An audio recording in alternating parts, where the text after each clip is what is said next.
সাগরে মাছ ধরায় নিষেধাজ্ঞাকে ঘিরে চিন্তায় পড়েছেন কক্সবাজারের জেলেরা। একদিকে জ্বালানি সংকট, অন্যদিকে পাওয়া যায় না পর্যাপ্ত মাছ। তাই জীবিকা নিয়ে অনিশ্চয়তায় তারা বেকার হয়েছেন, অনেকে পড়েছেন ঋণের ফাঁদে। সরকারের নিষেধাজ্ঞার সময়সীমা পুনর্বিবেচনার দাবি ট্রলার মালিক ও ব্যবসায়ীদের।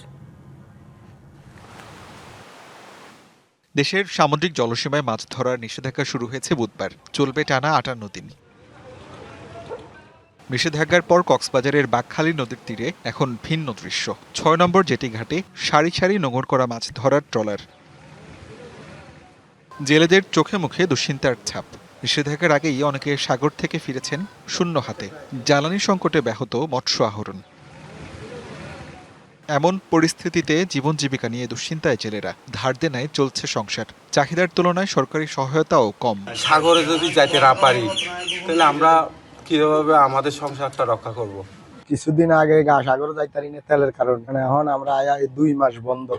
এখন আমরা কি করব? যদি আমাদেরকে আর সরকার যদি আরেকটা মাস যদি টাইম দিত, আমাদের জেলেরা যেতগুলো জেলেরা আছে সবার উপকৃত হতো। সাগরে মাছের অপ্রতুলতা আর জ্বালানি তেল সংকটে লোকসানে পড়ার অভিযোগ ট্রলার মালিক ও ব্যবসায়ীদের। নিষেধাজ্ঞার সময় পেছানোর দাবি তাদের। আমাদের এই বন্দর ব্যাপারে আমাদের জেলেদের কোনো সম্মতি নাই। জেলেরা খুব অসহায় অবস্থা দিন যাপন করতেছে। আগামীতে বন্ধটা আমাদের জেলেদের সাথে আলাপ আলোচনার মাধ্যমে আমাদের যে অতীতে দাবি ছিল 1 জুন থেকে বন্ধটা কার্যকরী করার জন্য 40 দিনের জন্য।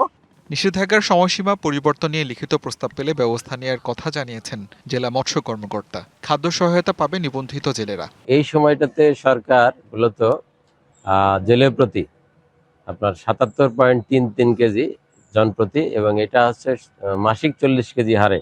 নায়াসিনামাইড ও স্যালিসাইলিক সমৃদ্ধ লিলি ফেস ওয়াশ যা ফেসের ডেড স্কিন সেল দূর করে দেয় দ্বিগুণ ফাস্টার ব্রাইটেনিং। সরকার এই সহায়তাটা দিচ্ছে। অলরেডি আমরা গতকাল থেকে এই সহায়তাটা দেওয়া শুরু করছি বিভিন্ন উপজেলাতে, এবং এই পরিমাণটা আমরা পেয়েছি প্রায় 64,023 জনের বিপরীতে। আশা করছি এটা তাদের অনেক কাজে লাগবে।